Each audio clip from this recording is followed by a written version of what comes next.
Pyetja vjuese, selam aleikum hoxhë nderuar dhe misafir. Pyetja, a është kusht me ngrit duar gjatë lutjes duas që bën në xhami, apo thjesht me thjeshu rregullat e lutjes duas?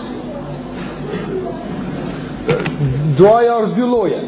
Ka dua që ka bëu pejgamberi sallallahu alajhi wasallam, edhe ka dua e përgjithshme që besimtari ka nevojë që tash na qenë duhet o Zot na nimo, o Zot na fal. Dua e përgjithshme. Dhe ka dy lloje të duas.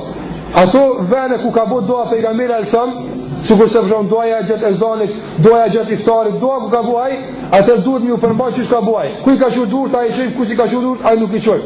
Kjo është për kategorinë e parë të duas. Dua tjetër, do më bëu dua. Çfarë do duaj ki nevojë të më bëu?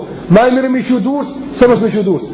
Nëse thot Muhamedi sallallahu alaihi wasallam, Allahu azza wa jall turprohet i vjen marrë kur në robi çon durt, me aksia të durt thot atë. Andaj i çon ti durt, Allahu ti lutesh me të fal gjinat, me të jap haj bereqes të pintone. Kjo është më haj më qu durt, se mos më qu durt. Andaj thash ka dallim. Në vendet ku i përmbahemi praktikojmë dua që ka bëu pejgamberi sa i përmbajmë asaj që ka bëu ai. Qoftë në namaz, jashtë namazit këtu me radhë. Aty ku ka qenë durt ai i çojmë, ku nuk ka qenë durt ai nuk i çojmë. Dërsa duaja që të përgjithshme, unë për çfarë të më bëu dua, do më mbledh antarët e familjes me bëni dua se kena zor, kena kash, hajde lutem Zotin me na dhon të marrë, po pse u qëm durt bëna dua bashkë që duhet me bën nga se kjo s'në nuk është kundërshtim kurrë me sunetin e pejgamberit sallallahu alaihi wasallam.